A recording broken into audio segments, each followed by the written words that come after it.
இன்றைய மினி நிகழ்ச்சியில் உங்களை சந்திப்பதில் மகிழ்ச்சி அடைகிறோம். இன்றைய மினி நிகழ்ச்சியில் நாங்கள் கொழும்பின் நகரபிதா முசாமில் அவர்களையும் அதேபோல் வடக்கு மாகாண சபை உறுப்பினர் அஸ்வின் அவர்களையும் முன்னாள் மாகாண சபை உறுப்பினர் குமரகுருபரன் அவர்களையும் நாங்கள் இன்ற நிகழ்ச்சியிலே அழைத்திருக்கின்றோம். தேர்தல் முடிந்த பின்பு மக்கள் என்ன நினைத்து கொண்டிருக்கிறார்கள் என்பதற்கு அப்பால் அரசியல்வாதிகள் என்ன கருத்தினை கொண்டிருக்கிறார்கள் என்ற விடயத்தை நாங்கள் ஆராய்வதற்காக இன்றைய மின்ன நிகழ்ச்சியிலே மூவரை நாங்கள் அழைத்திருக்கின்றோம். ஒன்று வடக்கைச் சேர்ந்த ஒரு முஸ்லீம் மாகாண சபை உறுப்பினர், அதே போல் இந்த அதாவது கொழும்பில் யாரும் தெரியாத ஒரு விடயம் என்னோடு சொன்னால் கிட்டத்தட்ட 27% தமிழர்களையும் 24 அல்லது 25 வீதமான முஸ்லீம்களையும் கொண்ட கொழும்பு சிட்டி, இலங்கையின் தலைநகரம் இவ்வளவு வாக்குகளை கொண்டிருக்கிறது. அதன் நகரபிதாவாக முசாமில் அவர்கள் இருக்கின்றார். அவருடைய அச்சாணியாக நான் இருக்கிறேன், இலங்கை தமிழர்களுக்கு அச்சாணியாக இருக்கின்ற இந்த கொழும்பு நகரபிதா. அதேபோல் முன்னாள் மாகாண சபை உறுப்பினர் குமரன் அவர்களை மனிதர்கள் அவரும் என்ன நிலைப்பாட்டை மக்கள் கொண்டிருக்கிறார். குறிப்பாக இன்று பார்த்துட்டு பல விடயங்கள் பேசப்படுகின்றன. இன்று மேவின் சில்வா அவர்கள் முந்தைய ஒரு கதை வந்தது, இவரும் அரசியல் இணைய போகிறாரா என்கின்ற பொழுது சொல்வார்கள், ஒரு நாள் என்றைக்காவது ஒரு நாளைக்கு கள்ளன் நம்பிட்டுத்தான் ஆக வேண்டும் என்று சொல்வார்கள். அதே மாதிரி இன்னொன்று சொல்வார்கள், எல்லாரையும் எல்லா நேரத்திலும் பேய் காட்ட முடியாது என்றும் கூறுவார்கள். நான் பண்ண மேவின் சில்வா அவர்கள் தனது வாய்களை திறந்திருக்கிறார். எப்படி உதாரணமாக எடுத்தோமாக இருந்தால் சிரசை நிறுவனத்துக்கு எப்படி யார் குண்டு வைக்க சொன்னது அவர் குற்றம் சாட்டுகின்றார். முன்னாள் பாதுகாப்பு செயலாளர் கோட்டாபய ராஜபக்ச அவர்கள் தான் இந்த குண்டு வைக்க சொன்னார் என்ற குற்றத்தை அவர் சாட்டுகிறார். லசந்த விக்ரமதுங்க பிரபல்யமான ஒரு ஜேர்னலிஸ்ட், அவரை கொலை செய்ததற்கும் கோட்டாபய ராஜபக்ச முன்னாள் பாதுகாப்பு செயலாளர் தான் என்றதையும் மேவின் சில்வா ஒன்றாக இருந்து ஒரு கோப்பைக்குள் சாப்பிட்டு ஹம்பாந்தோட்டையிலே மதமுல்லையிலே இருந்து அரசியலுக்கு வந்தவர்கள், ஜனாதிபதியுடன் நெருக்கமாக இருந்தவர்கள் கூறுகிறார்கள். இந்த தகவல்களை தெரிவிக்கிறார்கள். ஆனால் இன்று மக்கள் எதிர்பார்த்துக் கொள்கிறார்கள். அவர் வெளிப்படையாக கூறி வருகிறார், நான் எதையும் ஒழித்து பேசவில்லை என்று வெளிப்படையாக கூறி வருகிறார். இது ஒரு பக்கம். இன்னொரு பக்கம் பார்த்தீர்கள் என்றால் கண்டெய்னராக சாமான்கள் அம்பிட்டுக் கொண்டிருக்கின்றன. என்று பார்த்திருந்தால் அரசிலே பல கருத்துக்கள் கூறப்பட்டன. லஞ்ச ஊழல்களை நாங்கள் வெளியில் கொண்டு வருவோம், இந்த நாடு சுரண்டப்படுகிறது என்பதுதான் முன்னுக்கு வைக்கப்பட்டது. எனவே இந்த லஞ்ச ஊழலை எதிர்த்துத்தான் குறிப்பாக சிங்கள மக்கள் தமது வாக்குகளை அந்த அரசில் உடன்பாடு இல்லாமல் கொண்டார்கள். ஆனால் பார்த்தீங்கன்னா கிட்டத்தட்ட 12 மாவட்டங்களிலே இந்த ஆளும் கட்சி வென்றிருக்கிறது. அந்த 12 மாவட்டங்களிலே பார்த்தீங்கன்னா 10 மாவட்டங்கள் தமிழ் பேசும் மக்களின் மாவட்டங்களாக இருக்கின்றது. அது அஸ்வின் அவர்கள் அதை விளங்கப்படுத்துவார்கள். அதை சற்று விளங்கப்படுத்த நான் இவர்கிட்ட போவதற்கு முன்பு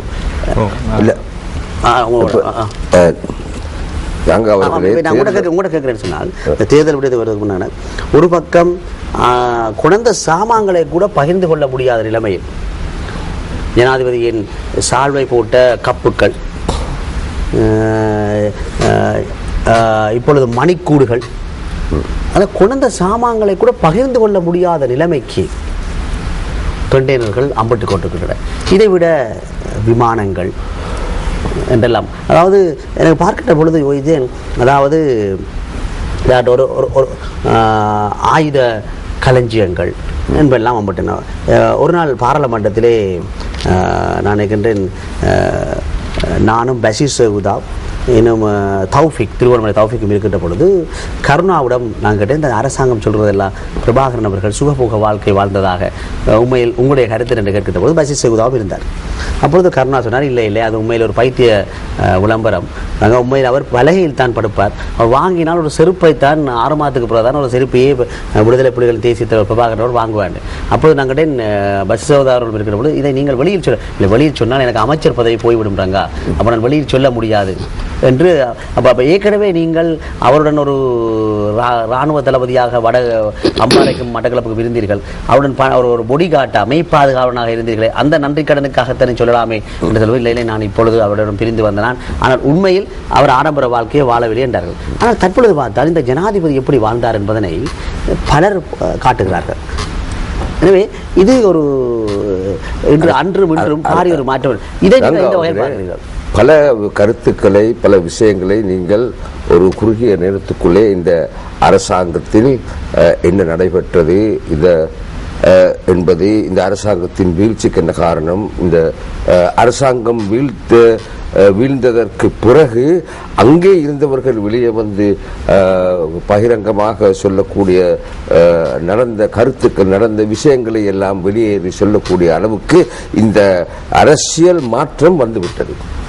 உண்மையிலே மஹிந்த ராஜபக்ச அவர்களுக்கு தவறியது எந்த இடம் என்று சொன்னால், அவர்கள் நினைத்தார்கள் நாங்கள் தான் அரசாங்கம், நாங்கள் தான் ராஜா, எங்களுக்கு எதையும் செய்யலாம், எங்களால் எந்த விஷயத்தையும் சாதிக்கலாம், நாங்கள் நிரந்தரமாக குடும்பம் இங்கு ஆட்சி இருக்கும் என்று சொன்ன எண்ணத்தோடு தான் இருந்தார். ஆனால் இந்த தேர்தலை நாங்கள் சற்று ஆராய்ச்சி செய்து பார்க்கும்போது இறைவன் தான் இந்த நாட்டை காப்பாற்றினார். உண்மையிலே இறைவன் அவனுடைய ஏற்பாடுகள் மூலமாக இன்றைக்கு மஹிந்த ராஜபக்ச அவர்களுக்கு எங்கே வழி தவறியது என்று சொன்னால், இந்த நாட்டிலே வாழக்கூடிய நீங்கள் இந்த தேர்தலை நீங்கள் சரியான முறையிலே விமர்சனம் செய்து பார்த்தால், மஹிந்த ராஜபக்ச அவர்கள் யார் தோத்தார்கள், எப்படி தோக்கப்பட்டார்கள்? அவர்கள் நிச்சயமாக தோக்கப்பட்டது சிறுபான்மை மக்களுடைய வாக்கு. அதிகப்படியான சிறுபான்மை மக்களுடைய வாக்குகளால் தான் மஹிந்த ராஜபக்சவுடைய அதிகாரம், இந்த அரசாங்கம் தோல்வியடையப்பட்டது. உதாரணமாக நீங்கள் பாருங்கள், களுத்தர டிஸ்ட்ரிக்ட்ல எடுத்துக்கொண்டால் ஒரு பேர்வலை ஆசிரியை விட மற்ற ஆசிரியர்கள் எல்லாம் மஹிந்த ராஜபக்ச இருந்தார்கள். கேகல்ல நீங்கள் ஒரு விஷயத்தை கூறுங்கள், பேருவலையில் கூடுதலாக இருப்பது முஸ்லீம் மக்கள். இந்த நிகழ்ச்சியை கிளிநொச்சியில் இருக்கிறவர் பார்க்கிறார்கள், நுவரெலியால் இருக்கிறவர் பார்க்கிறார்கள், அவர்களுக்கும் தெரிய வேண்டும்.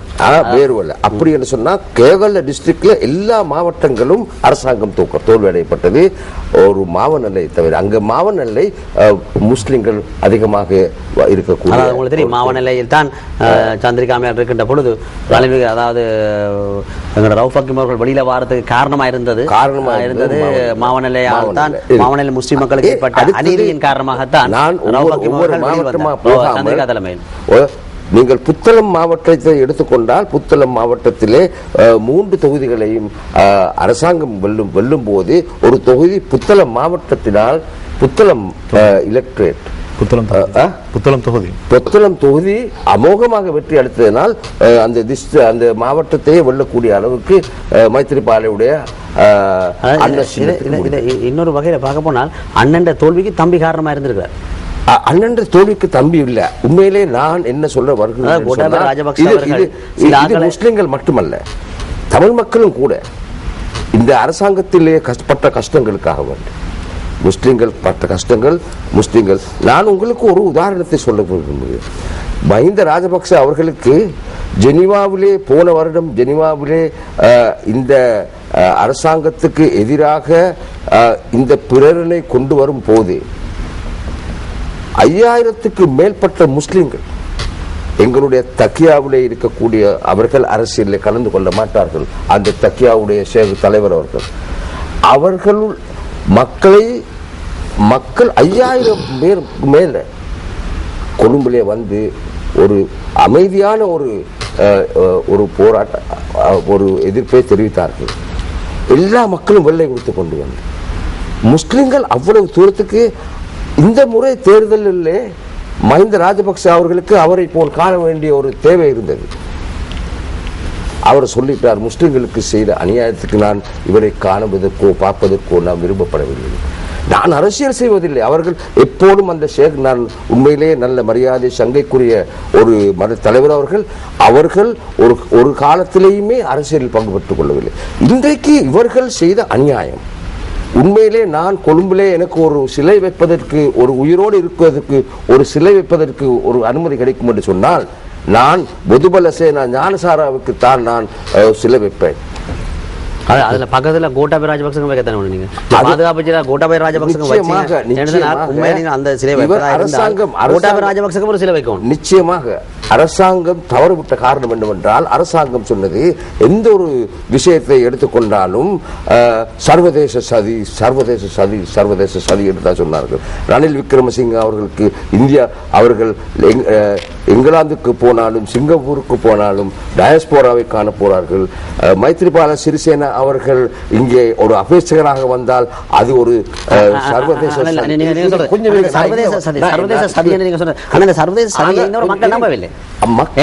மைத்ரிபாலவை பார்த்தவுடன் இவர் ஒரு சர்வதேச சதியா? இவர்கள் இதை மறந்து விட்டார்கள் என்று சொன்னால், சர்வதேச சதி அவர்களுடைய வீட்டிலே தான் இருந்தது. சர்வதேச சதி இருந்ததே அவர்களுக்கு தெரியாம. இந்த பொதுபல ஞானசார ஹாமுதுரும் ஒரு சர்வதேசத்தில் அரசாங்கத்தை மாற்றக்கூடிய அவர்களுக்கு தெரியும், முஸ்லிம்களை மஹிந்த ராஜபக்சேலிருந்து பிரித்து எடுத்து விட்டால் நிச்சயமாக தமிழ் மக்கள் வாக்களிக்க மாட்டார்கள் என்பது அவர்களுக்கு தெரியும். ஆனால் இந்த அரசாங்கத்தை கலைப்பதற்கு, ராஜபக்ச அவர்களுடைய அரசாங்கத்தை கலைத்து விடுவதற்கு ஜனநாயக ரீதியிலே ஒரு முஸ்லிம்களை ராஜபக்சவுடன் ஒரு நிரந்தரமான ஒரு பகை, ஒரு எதிர்ப்பு ஒன்றை உருவாக்கினால் தான் மஹிந்த ராஜபக்ச அவர்களை தோற்கடிக்க முடியும் என்று அந்த சர்வதேச ரீதியிலே நன்றாக ஆலோசனை செய்து அவர்கள் அதுக்கு பொதுபல சேனா இந்த ஞானசாரை தான் பாவித்தார்கள். அது மஹிந்த ராஜபக்சக்கு தெரியவில்லை, ஞானசாராவுக்கு கோட்டாபய ராஜபக்ச உதவியாக இருந்தார்கள். அப்போ நான் இதை அரசாங்கத்துக்கு சொல்லி வைத்தேன்.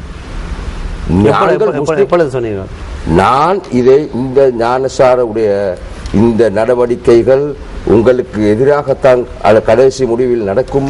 நீங்கள் முஸ்லிம்களுக்கு இந்த அநியாயத்தை செய்ய வேண்டாம்.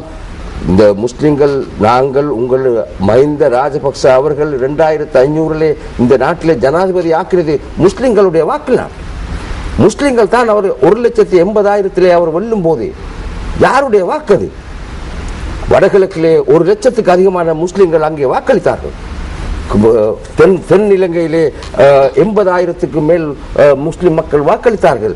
அப்படி அவரை நாங்கள் ஸ்ரீலங்கா சுதந்திர கட்சி ஒரு தலைவருக்கு அதிகமாக முஸ்லிம்கள் வாக்களித்தது மஹிந்த ராஜபக்ச அவர்கள். அப்படிப்பட்ட மஹிந்த ராஜபக்ச அவர்கள் இந்த நாட்டிலே ஒரு ஜனாதிபதியாக இருக்குது. பள்ளி வாசல்களை ஒரு விஷயம், இந்த 3 பேர் இருக்கிறவங்க நாங்கள் இன்றைக்கு உண்மையில் வந்து நாங்கள் பேச வேண்டிய எப்படி என்பது மூலத்தையா இந்த மின்னல்ல ஜனாதிபதி அவர்கள் வந்து நேரடியாக ஒரு முஸ்லீம் அமைச்சர் அலரி மாளிகையிலே கம்ப்ளைண்ட் பண்ணினார், சிறுபான்மை இனத்தின் வாக்குகளை உடைத்தது இந்த மின்னல் என்று. அதை விட முஜிபுர் ரஹ்மான் அவர்கள் போன்ற வருகின்ற பொழுது, ஆனால் நாங்கள் அந்த விழாவாரியாக அறிவித்தபடியாக தான் இந்த சுரேஷ் பிரேமச்சந்திரன் ஒரு கட் ஒன்று இருக்கிறது, அந்த கட்டை நாங்கள் பிளே பண்ணலாம் என்று இருக்கின்றோம். அந்த கட்டை பிளே பண்ண உங்களுக்கு தெரியும், முஸ்லீம் மக்கள் தீர்மானித்திருந்தார்கள். சரியா? இந்த தலைவர்கள் இங்கு வந்தா என்ன, வராட்டியா என்ன, நாங்கள் யாருக்கு வாக்களிக்க வேண்டும், அதைத்தான் உங்களுக்கு கிட்டத்தட்ட 3 மாதங்களுக்கு முன்பு நாங்கள் சொல்லியிருந்தோம். மின்னலே, நீங்கள் மக்கள் தீர்மானித்து விட்டார்கள், மைத்திரிக்கு வாக்களிப்பதற்கு மக்கள் தீர்மானித்து விட்டார்கள். இல்ல இந்த அரசாங்கத்துக்கு எதிராக வாக்களிப்பதற்கு மக்கள் அல்ல, எவர் வந்திருந்தாலும் மஹிந்த ராஜபக்ச அவர்களுக்கு எதிராக முஸ்லிம்கள் அள்ளி அள்ளி வாக்குகளை அளித்திருப்பார்கள். எனவே நாங்கள் முஸ்லிம் தலைமைகளுக்கும் தமிழ் தலைமைகளுக்கும் சொன்னோம், அதாவது அது சம்பந்தனியாவாக இருக்கலாம், அல்லது அமைச்சர் ஆர்மன் தொண்டமானாக இருக்கலாம், அல்லது ரவுஃப் ஹக்கீம் அல்லது ரவுஃப் ஹக்கீமாக இருக்கலாம், முஸ்லிம் காங்கிரஸாக இருக்கலாம். எனவே இவர்கள் பாராளுமன்றத்தில் ஆசனங்களை பெற வேண்டும் என்றால் நீங்கள் இந்த அரசுக்கு எதிராக வாருங்கள். என்பதை நாங்கள் அதை கூட சிலர் பதிவு செய்து கொண்டு போய் முன்னாள் ஜனாதிபதியிடம் கொடுத்திருந்தார்கள். அப்பொழுது அவர் சில நேரம் பொழுது இப்படி நாங்கள் சொல்றதுக்காண்டி நாங்கள் ஒரு 7 நாட்களில் ஒரு 10 நீங்கள் சொன்னீங்க நல்லா நீங்கள் தான் போகணும் அதை வடி வச்சுருங்க ரங்கா 10 நிமிஷம் நீங்கள் காய்ச்சி இந்த மக்களையே மாற்றலும் என்றால் அப்போ இதை உங்களுக்கு ஒரு நன்மதி பண்ணி நீங்கள் இந்த ஜனாதிபதி மைத்திரிபால தெரிவு செய்ய முன்பு நீங்கள் சொல்லியிருந்தீங்க. இன்று நாங்கள் அதை விழாவாரியாக எப்படி பள்ளிவாசலில் பன்றிகள் நோன்பு தினங்களில் எறியப்பட்டன, எப்படி தம்புள்ள பள்ளிவாசல் மாற்ற வேண்டும் என்று அமைச்சர்கள் முஸ்லீம் அமைச்சர்கள் பேசினார்கள் என்றெல்லாம் விழாவாரியாக மக்கள் அதுக்குரிய தீர்ப்பை வழங்கியிருக்காங்க. அதுக்கு நாங்கள் மக்களுக்கு பின்னர் சார்பாக நன்றியை தெரிவித்துக் கொள்கின்றோம். அதே நேரம் உங்களிடம் நான் கேட்ட இன்றைய நிலைமையை பாருங்கள் எப்படி மாறி இருக்கிறது. ஒரு யுத்த வெற்றியை கொண்டாடிய ஒருவர் இன்று கண்டெய்னராக சாமான்களை பிடித்து மக்கள் ஆகா இவரையா நாங்கள் தலைவர் என்றோம் என்று கூறுகின்ற அளவுக்கு மக்கள் மாறி இன்னொரு மாற்றம், அதாவது முதல் ஆட்சி மாற்றம், இன்று இந்த ஆட்சி மாற்றத்துக்கு அப்பால் இன்று வந்திருக்க மாற்றத்தை பாருங்கள். உண்மையிலே ஆட்சி மாறின உடனே மக்கள் அரசாங்கம் கூட மக்களிடத்திலே மஹிந்த ராஜபக்சவுக்கு ஒரு கவலை ஒன்று விழுந்தது. ஆனால் அழுதார்கள். நீங்கள் பல ஜனாதிபதிகள் தோற்றதை பார்த்திருக்கீங்க. ஜிஆர் ஜெயவர்த், பிரேமதாஸ் அவர்கள், சந்திரிகா அம்மையார் அவர்கள் தோற்ற பொழுது கூட மக்கள் அளவில்லை. ஆனால் மஹிந்த ராஜபக்ச தற்பொழுது சுரேஷ் பிரபுச்சந்திரன் அந்த கட்டை பாருங்கள். இன்று கூறுகிறார்கள், நாங்கள் அன்று மின்னலில் கூறியதை இன்று கூறுகிறார்கள் எல்லாரும். காங்கிரஸ் அல்லது ரிசார்ட் பதிலினுடைய கட்சி அவ்வளவு அட்டகாசங்களையும் முஸ்லிம் மக்களுக்கு எதிராக நடத்திய பொழுதும் கூட அவர்கள் ஆளும் கட்சியை விட்டு விலத்தவில்லை. எப்பொழுது மைத்திரிபால சிறிசேனா அவர்கள் வெல்வார் என்று அவர்கள் கருதினார்களோ அதுவரை அவர்கள் ஆளுங்கட்சியை விட்டு விலத்தவில்லை. இந்த மாற்றங்களில் தமது பொக்கெட்டுகளை நிரப்பியவர்களும் இருக்கிறார்கள். ஆட்சி மாற்றம் என்னத்துக்கு தேவை, ஊழல் மோசடி இல்லாமல் செய்ய வேண்டும் என்று சொன்னாலும் இந்த ஆட்சி மாற்றத்துக்குள்ளையும் கூட காசுகள் தடம் புரண்டு விளையாடித்தான் அந்த மாற்றங்களும் கூட வந்திருக்குது.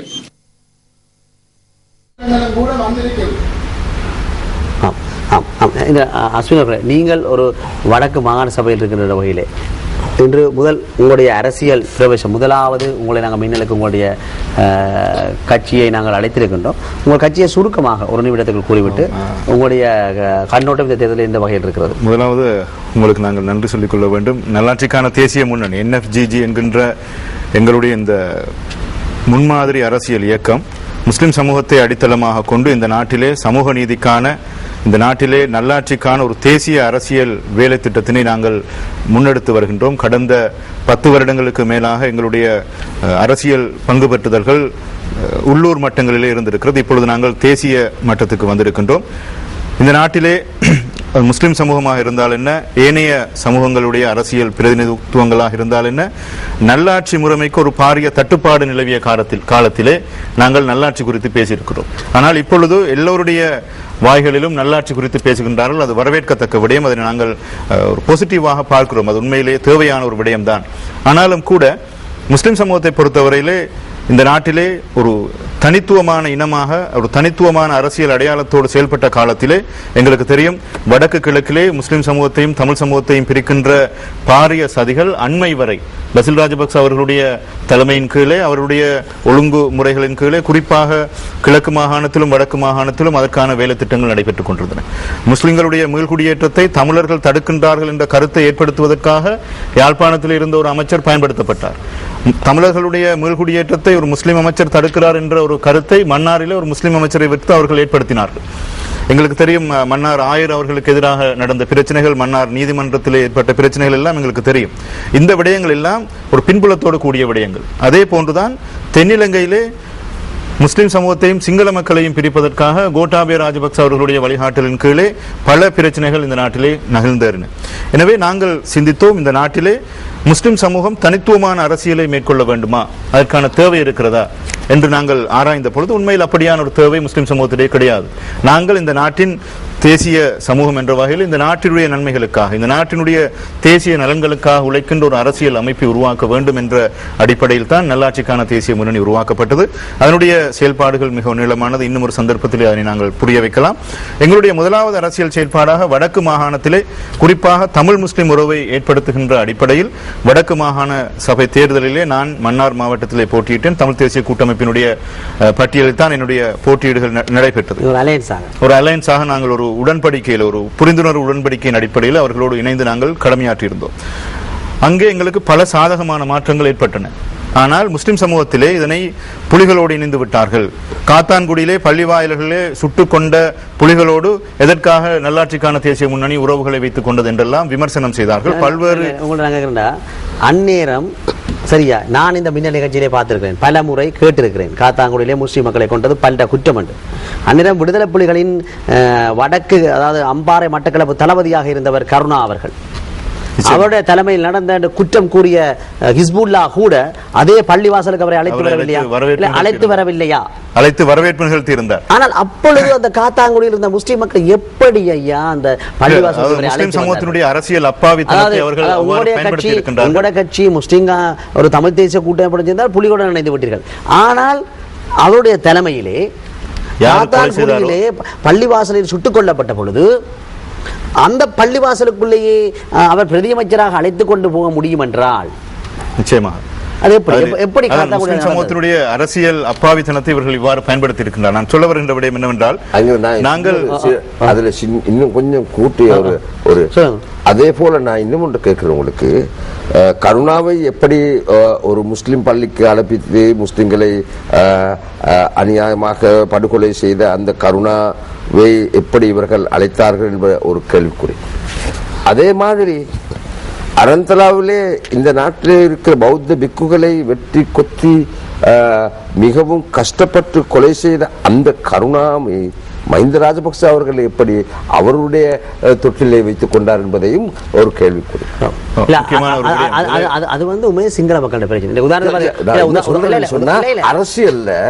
அரசியல்ல இவர்கள் இப்படிப்பட்ட தன்னுடைய சொந்த சுயநலத்துக்காக அரசாங்கத்திலே இருக்க வேண்டும், அரசாங்கத்திலே அமைச்சராக எந்த அநியாயத்தை செய்தவன் என்றாலும் பரவாயில்லை, அவன் ஒரு அமைச்சராக இருந்தால் நாங்கள் அவனுக்கு ரெட் கார்பெட் போட்டு அவனை அழைப்போம், அவன் யார் என்பதை நாங்கள் பார்ப்பதற்கு தயாராக இல்லை. அந்த மாதிரி ஒரு கீழ்த்தரமான ஒரு அரசியல் தான் இந்த நாட்டில் இவ்வளவு காலம் நடந்திருக்கு. இது ஒரு கீழ்த்தரமான அரசியல், ஒரு அதாவது சொல்ல போனால் ஒரு பிரதிபத்தி இல்லாத, கொள்கை இல்லாத அரசியல் பதவி இருந்தால் நீங்கள் நான் இன்றைக்கு எல்லோரும் நினைத்தார்கள் முசாமில் ஆஜார் கோட்டாபே இவர் அரசாங்கத்துக்கு போய் வராரு.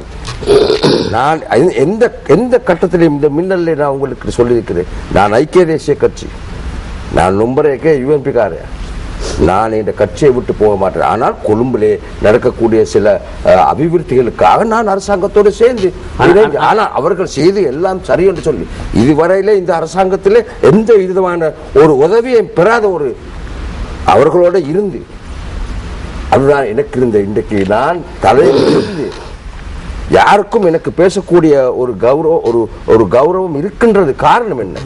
நான் அவர்களை இன்னொரு முக்கியமான விடயத்தை கூட வர இருக்கின்றேன். அதுக்கு முன்பு நான் உண்மையில், அதாவது நான் சிங்கள ஒரு நிகழ்ச்சி சட்டன என்ற நிகழ்ச்சி நான் செய்கின்ற பொழுது சரத் பொன்சேகாவிடம் கேட்ட கேள்வி ஒன்று. அதாவது இதை ஒரு பக்கம் வைத்து விடுங்கள், ராணுவ வீரர்கள் எங்களுடைய நாட்டை மீட்டார்கள், ராணுவ வீரர்கள் நாட்டை மீட்டார்கள் என்று மார்பு தட்டினார்கள். 2 பேரும் தட்டினார்கள். ஐக்கிய கட்சியும் தட்டியது, அங்காள ஆளுங்கட்சியும் தட்டியது. எவராவது ஒருவர் அந்த இராணுவத்தில் இருந்த சரத் பொன்சேகாவை தேசிய பட்டியலையோ பாராளுமன்றத்துக்கு, அல்லது நேவிக்கு கொமாண்டராக இருந்த கருணா குடவையோ, விமானப்படை தளபதியையோ, அல்லது சரத் பொன்சேகா கீழே இருந்த சவீந்திர சில்வாவையோ டயஸையோ கொன்றவில்லை. எனவே சிங்கள மக்களின் வாக்கை பெறுவதற்கு இராணுவ வீரர்களை பரதட்டி கொண்டார்களே ஒழிய சிங்கள தலைமைகள் அந்த இராணுவ தளபதிகளை அங்கு கொண்டு வரதுக்கு தயங்கின. எனவே அதை நாங்கள் சிங்களத்தில் கட்டிருந்தோம். இது சிங்கள மக்கள் சம்பந்தப்பட்ட பிரச்சனையுடைய நாங்கள் தமிழில் அதை பெருசாக அலட்டிக் கொள்வதில்லை. எங்களுக்கு இங்கு பேசப்படுவது தமிழ் பேசும் மக்களின் ஒரு சக்தியாகத்தான் இந்த மின்னல் இருக்கிறது. நான் முடிக்கின்றேன். என்னவென்றால், தமிழ் தேசிய கூட்டமைப்பு வடக்கு மாகாண சபை தேர்தல் நிகழ்ந்த அந்த சந்தர்ப்பத்தில் அவர்களுடைய தேர்தல் விஞ்ஞாபனத்திலே வடக்கிலிருந்து முஸ்லிம்கள் வெளியேற்றப்பட்டதை ஒரு தவறாக ஏற்றுக்கொண்டு அதுக்கு பொறுப்பு கூறுகின்ற விதத்திலே அவர்கள் ஒரு கௌரவமான அமைப்பிலே நடந்து கொண்டார்கள். எனவே நாங்கள் எப்பொழுதும் எதிர்பார்ப்பது நல்லாட்சிக்கான தேசிய முன்னணி இந்த நாட்டிலே அறிவுபூர்வமான ஒரு அரசியலை நாங்கள் முன்னெடுக்க வேண்டும். அது இனத்துவமான அரசியலாக இருக்கக்கூடாது. எந்த சந்தர்ப்பத்திலும் நாங்கள் இனத்துவவாதத்துக்கும் இனவாதத்துக்கும் பின்னால் போகின்ற அரசியலையோ அல்லது உணர்ச்சிகளின் அடிப்படையிலே வழிநடத்தப்படுகின்ற அரசியலையோ நாங்கள் இந்த நாட்டிலே செய்யக்கூடாது என்கின்ற அடிப்படையில் உறுதியாக இருந்து எங்களுடைய தேர்தல் செயல்பாடுகளை செய்து வருகின்றோம். வடமாகாணத்தை தொடர்ந்து ஊவா மாகாணத்திலும் இத்தகைய ஒரு தேர்தல் முயற்சி, ஊவா மாகாண சபை தேர்தலிலே நாங்கள் ஐக்கிய தேசிய கட்சியோடு ஒரு புரிந்துணர்வு உடன்படிக்கையின் அடிப்படையில் அவர்களோடு கடமையாற்றி இருந்தோம். எங்களுக்கு தெரியும், ஊவா மாகாணத்திலும் கூட முஸ்லிம் அரசியல் கட்சிகள் முஸ்லிம்களுடைய தனித்துவ அடையாளத்தை பேண வேண்டும் என்ற கோஷத்தோடு அங்கே களமிறங்கினார்கள். ஆனால் எங்களுடைய கட்சி ஐக்கிய தேசிய கட்சியோடு இணைந்து வேலை செய்ததன் காரணத்தினால் ஐக்கிய தேசிய கட்சியிலே போட்டியிட்ட முஸ்லிம் வேட்பாளர் 15,600 விருப்பு வாக்குகளை பெற்றுக்கொண்ட அந்த சந்தர்ப்பத்திலே முஸ்லிம் கூட்டமைப்பு வெறும் 4,050 வாக்குகளை மாத்திரம்தான் பெற்றுக்கொண்டது. இரண்டு கட்சிகளுடைய தலைமையில, முஸ்லிம் காங்கிரசினுடைய தலைமையிலும் அகில இலங்கை மக்கள் காங்கிரசுடைய தலைமையிலுமே இரண்டு கூட்டமைப்புகளை அங்கே தலைமை கிடைத்த வாக்குகள் 4,550 வாக்குகள். எனவே ஆனாலும் கூட முஸ்லிம் பிரதிநிதித்துவத்தை இழக்கச் செய்வதற்கு ஊவா மாகாணத்திலே அவர்களுடைய அந்த வாக்கு வித்தியாசம் காரணமாக இருந்தது என்பதையும் காணுகிறோம். சிறிய இடைவேளைக்கு பின்பு நாங்கள் நிகழ்ச்சி தொடங்குகிறோம்.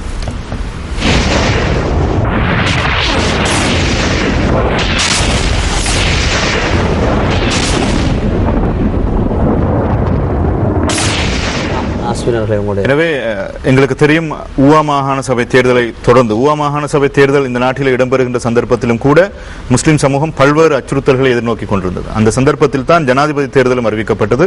நல்லாட்சிக்கான தேசிய முன்னணி ஜனாதிபதி தேர்தலிலே அறிவுபூர்வமான ஒரு தீர்மானத்தை நிகழ்த்த வேண்டும். அவர்கள் யாரை ஆதரிக்க வேண்டும் என்பது உணர்வுபூர்வமாக மாத்திரம் கொண்டதாக இருக்கக்கூடாது. முஸ்லிம் சமூகத்தின் நலன்களை மாத்திரம் கொண்டதாகவும் நாங்கள் இந்த தேர்தலிலே எங்களுடைய தீர்மானங்களை நிறைவேற்றக்கூடாது என்கின்ற அடிப்படையிலே நாடளாவிய ரீதியில் இந்த நாட்டு மக்கள் எதிர்கொள்கின்ற மஹிந்த ராஜபக்சவருடைய அராஜக ஆட்சி, ஊழல் நிறைந்த ஆட்சி, மோசடி நிறைந்த ஆட்சியை ஒழிப்பதற்காக முஸ்லிம் சமூகம் தேசிய அளவிலே பங்கு பெற்றுதல்களை நடத்த வேண்டும் என்கின்ற அடிப்படையில் நாங்கள் மைத்ரிபால சிறிசேன அவர்களுக்கு ஆதரவினை நாங்கள் முதன்மையாக வெளிப்படுத்தியிருந்தோம். இந்த வேலை திட்டத்திலே முதலாக இணைந்து கொண்ட ஒரே ஒரு முஸ்லிம் அரசியல் தரப்பு என்பதை பெண்கின்ற பெருமை நல்லாட்சிக்கான தேசிய முன்னணிக்கு மாத்திரம்தான் இருக்கிறது. நாங்கள் அவ்வாறு இணைந்து கொண்ட அந்த சந்தர்ப்பத்தில் எங்களுடைய அரசியல் தலைவர்கள், முஸ்லிம் அரசியல் தலைவர்கள் பல்வேறு கணக்கு வழக்குகளை போட்டுக் கொண்டிருந்தார்கள். அவர்களுடைய ஆட்சி முறைகளை எவ்வாறு அவர்களுடைய தீர்மானங்கள் இடம்பெற வேண்டும் என்று. நேற்றைய தினம் ஒரு முக்கியமான ஒரு முஸ்லிம் ஆலிம், ஒரு உலமா ஒருவர் ஒரு கருத்தினை முன்வைத்திருந்தார். முஸ்லிம் உலமாக்களை ஏமாற்றுகின்ற ஒரு சதிநாசகார வேலையை முஸ்லிம் அரசியல் தலைவர்கள் மேற்கொள்கின்றார்கள். முஸ்லிம்கள் அலுத்கமையிலே ஒரு பிரச்சனை நடைபெற்றதோடு இந்த நாட்டில் முஸ்லிம்கள் தீர்மானித்து விட்டார்கள், எந்த காரணம் கொண்டும் நாங்கள் மஹிந்த ராஜபக்ச அவர்களுக்கு வாக்களிக்க மாட்டோம் என்ற தீர்மானம் முஸ்லிம்களிடத்திலே மேற்கொள்ளப்பட்டு விட்டது. ஆனால் உங்களுடைய வருகைக்காக, அமைச்சர்களுடைய வருகைக்காக அல்லது கட்சிகளினுடைய வருகைக்காக முஸ்லிம் சமூகம் காத்துக் கொண்டிருக்கவில்லை என்ற ஒரு கருத்தை இந்த நாட்டின் ஒரு முக்கியமான உலமா, ஒரு தலைவர் ஒருவர் மிக பகிரங்கமாக சொல்லியிருக்கிறார். அது மாத்திரமல்ல, நீங்கள் உங்களுடைய பதவிகளை பெற்றுக் கொள்வதற்காக முஸ்லிம்களுடைய வாக்குகளை பயன்படுத்தாதீர்கள். முஸ்லிம்களுடைய உலமாக்களை, முஸ்லிம்களுடைய ஆலிம்களை, முஸ்லிம்களுடைய மத பெரியார்களை உங்களுடைய அரசியல் வியாபாரத்துக்கு பயன்படுத்துகின்ற கேவலமான நடவடிக்கையை நிறுத்துங்கள் என்ற ஒரு கருத்தை கூட அவர்கள் முன்வைத்திருக்கின்றார்கள். நல்லாட்சிக்கான தேசிய முன்னணி இந்த அடிப்படையில் மைத்ரிபால சிறிசேன அவர்களை ஆதரித்தது. நான் ஏற்கனவே குறிப்பிட்டது போல இந்த நாட்டின் 12 மாவட்டங்களிலே மைத்ரிபால சிறிசேன அவர்களுடைய வெற்றி காணப்படுகின்றது. அந்த வெற்றியிலே இந்த நாட்டின் தேசிய சிங்கள சமூகத்தோடு, தேசிய நலன்களிலே பங்கு பெற்ற வேண்டும் என்ற எண்ணம் கொண்ட சிங்கள மக்களோடு முஸ்லிம் மக்கள் கைகோர்த்திருக்கின்றார்கள், தமிழ் பேசுகின்ற மக்கள் கைகோர்த்திருக்கின்றார்கள். 12 மாவட்டங்களிலே இந்த வெற்றிக்கு முஸ்லிம் தமிழ் பேசுகின்ற சிறுபான்மை சமூகங்களுடைய பங்களிப்புகள் இருப்பதை நாங்கள் பார்க்கின்றோம். குறிப்பாக 10 மாவட்டங்கள் தனியாக தமிழ் முஸ்லிம் மக்களின் வாக்குகளால் வெல்லப்பட்டிருக்கிறது. யாழ்ப்பாணம், வன்னி, மட்டக்களப்பு, திருவோணமலை, அம்பாறை, புத்தளம், கண்டி, புத்தளம், நூரேலியா, பார்த்தால் 12 மாவட்டங்களே 10 மாவட்டங்களும் அமோகமான முஸ்லிம்களுடைய வாக்குகளின் மீது முஸ்லிம் தமிழ் மக்களுடைய தமிழ் பேசுகின்ற மக்களுடைய. உங்களுக்கு தெரியும், கடைசி மின்னல்ல நாங்கள் தேர்தலுக்கு முன்னால் நடந்த சனிக்கிழமை, அதாவது 3ஆம் தேதி தொண்டமானுடைய ஒரு பலாசபா மந்திரி இங்கே வந்திருந்தார். அவர் என்ன சொன்னார், தமிழ் தோட்ட தொழிலாளர்கள் நாங்கள் நிச்சயமாக நாங்கள் மஹிந்த ராஜபக்சேக்கு வாக்களிப்போம், அவர்கள் எங்களுக்கு இப்படி செய்திருக்கிறார்கள் சொல்லி. இன்றைக்கு நான் சொன்னேன், சொன்னேன், நீங்கள் மக்களை ஏமாற்ற வேண்டாம், மக்கள் நீங்கள் சொல்ற உங்களுடைய கருத்தை, உங்களுடைய அரசியலை இந்த தேர்தலில் மக்கள் நிராகரிக்க போகிறார்கள் என்று நான் இந்த மின்னலை நான் கூறினேன். அது நிச்சயமாக எங்களுடைய இந்த பங்களிப்பின் காரணமாக உங்களுக்கு தெரியும், எப்பொழுதும் வடகிழக்கில் இருக்கின்ற தமிழ் மக்களும் மலையகத்தில் இருக்கின்ற தமிழ் மக்களும் ஒன்றாகத்தான் முடிவெடுத்திருக்காங்க. உதாரணமாக பார்த்தீங்கன்னா 2005ஆம் ஆண்டு வடகிழக்கிலே மஹிந்த ராஜபக்ஷ அவர்களுக்கு வாக்குகள் விழவில்லை, ரணில் விக்ரமசிங்க அவர்கள் தான் கூட விழுந்தன. நுவரெலியாவிலும் ஆறுமன் தொண்டமான் அவர்கள் ஆதரவளிக்கின்ற பொழுது அங்கும் ரணில் விக்ரமசிங்கத்துக்கு வாக்களிக்கப்பட்டது. 2010ஆம் ஆண்டு பார்த்தால் வடகிழக்கு மக்கள் சரத் பொன்சேகாவுக்கு வாக்களிக்கின்ற பொழுது நுவரெலியா, கண்டி, மதுரை போன்ற மக்களும் சரத் பொன்சேகாவுக்கு ஆதரவளித்தார்கள். இன்று பார்த்தீர்கள் என்றால் இன்றும் ஆனால் அதுக்கு பிறகு 2010 சரத் பொன்சேகா தேர்தலுக்கு பிறகு வந்த தேர்தலிலே அதில் ஆறுமுகம் தொண்டமான் அமைச்சர் அவர்கள் வந்து சரத் பொன்சேகாவுக்கு ஆதரவளித்தார். ஆனால் வாக்குகள் அங்கு விழவில்லை. அங்கு டிஸ்ட்ரிக்டை சரத் பொன்சேகா அவர்கள் வென்றார்கள், பதுளை. ஆனால் பார்லமெண்ட் தேர்தல் வருகின்ற பொழுது ஆறுமுகம் தொண்டமான் அவர்கள் வெற்றியை பெற்றுக் கொண்டார். ஆனால் இந்த முறையும் பார்த்தீர்கள் என்றால் வடகிழக்கு மக்களும் மஹிந்த ராஜபக்சக்கு வாக்களிக்கவில்லை, ஜனாதிபதி மைத்திரிபாலக்கு வாக்களிக்கின்ற பொழுது நுவரெலியா, கண்டி, மதுரை போன்ற மக்களும் மஹிந்த ராஜபக்சக்கு வாக்களிக்காமல். எனவே இலங்கையில் ஜனாதிபதி முறை ஆரம்பிக்கப்பட்டதிலிருந்து வடகிழக்கில் தமிழ் பேசும் மக்கள் கிட்டத்தட்ட, குறிப்பாக தமிழ் பேசும் மக்களை விட, அதாவது மலையக மக்களும் தமிழ் மக்களும் ஒன்றான ஒரு கொள்கையிலே, அதாவது அவர்களுக்குள்ள ஒரு நிலத்தொடர்பு இல்லாவிட்டாலும் கொள்கை ரீதியான ஒரு தொடர்பு வந்து ஒன்றாக காணப்படுகிறது. எனவே நடைபெற்று முடிந்திருக்கின்ற ஜனாதிபதி தேர்தலிலே இந்த நாட்டின் சிறுபான்மை சமூகங்கள் தேசிய சிங்கள சமூகத்தோடும் பௌத்த மக்களோடும் இணைந்து ஒரு தேசிய இனம் என்கின்ற அடிப்படையில் நாங்கள் அனைவரும் இணைந்து இந்த வெற்றியை பெற்றிருக்கின்றோம். இந்த வெற்றி சாதாரணமான ஒரு வெற்றி அல்ல. இந்த வெற்றியை நல்லாட்சியை நோக்கி நாங்கள் நகர்த்த வேண்டிய பொறுப்போடும் இருக்கின்றோம். ஆனால் இப்பொழுது நிலைமை சற்று மாறி இருப்பதை போன்று தென்படுகின்றது. அதாவது ஜேவிபி மாதிரி கதைக்கிறீங்க.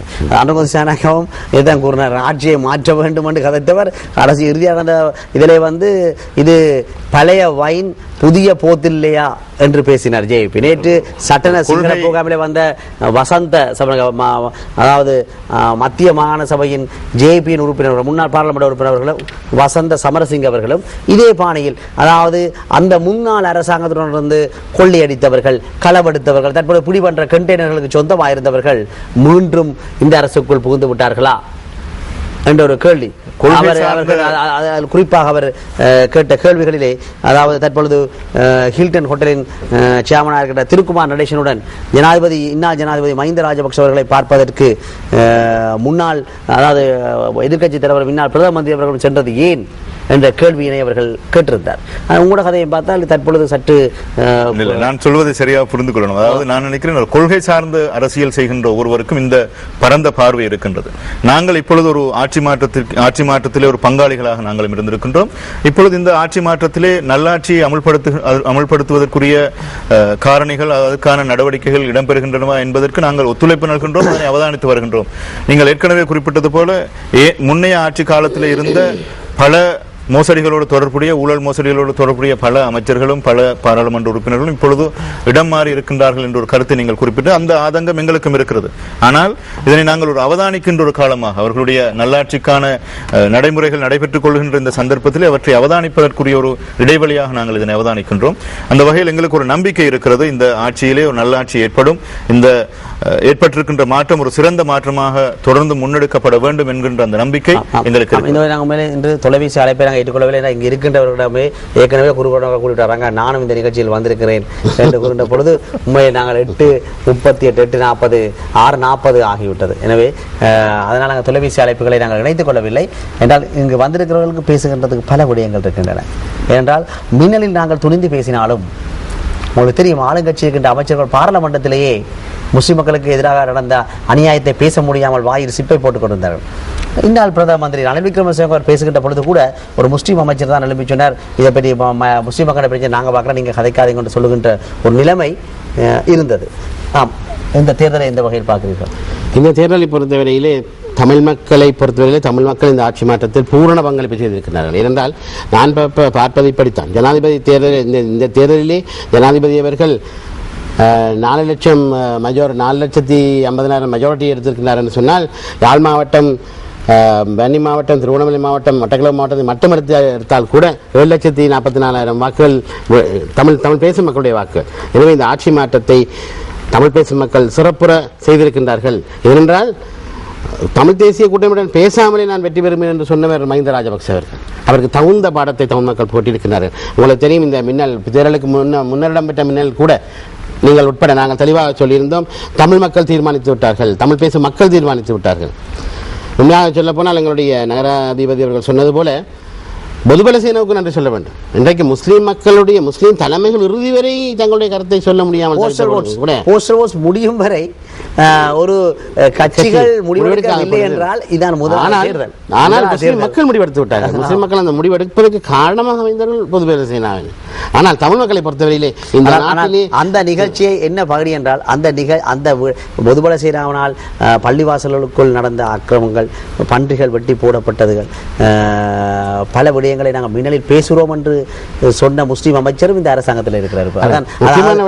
முஸ்லீம் மக்களின் பிரச்சனைகளை பேச வேண்டாம் என்று ஜனாதிபதியிடம் சொல்லிக் கொடுத்த முஸ்லீம் அமைச்சரும் இன்று இந்த அரசாங்கம் வரலாற்றிலே கூடுதலான துயரத்தை இந்த அரசாங்கத்தினால் மக்களை இழந்து, சொத்துக்களை இழந்து, தங்களுடைய கலாச்சார சீர்வழிவு உட்பட அனைத்தையும் இழந்த ஒரு சமுதாயம் தமிழ் சமுதாயம். எனவே தமிழ் சமுதாயம் நிச்சயமாக இந்த ஆட்சி மாற்றத்திலே பங்கு பெற்றும் என்கின்ற ஒரு நம்பிக்கை ஏற்கனவே எங்களுக்கு தெரியும்.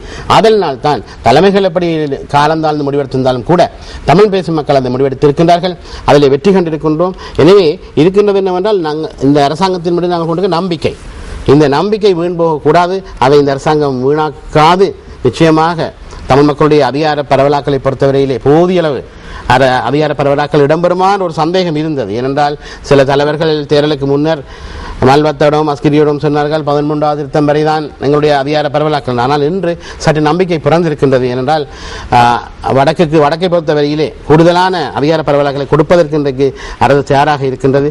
அந்த வகையிலே இந்த நாட்டிலே ஒரு நல்லாட்சி ஏற்படும், இந்த நாட்டிலே தமிழ் மக்களும் முஸ்லீம் மக்களும் சமூகமிட வாழக்கூடிய ஒரு நிலை ஏற்படும் என்ற ஒரு நம்பிக்கை ஒளிக்கீட்டு தெரிகின்றது. அதை இந்த அரசு கொண்டு செல்லும் என்று நாங்கள் நம்புகின்றோம். அவர்களே, மஹிந்த ராஜபக்சவிடம் தமிழ் பேசக்கூடிய மக்கள் என்னத்தை கேட்டார்கள்?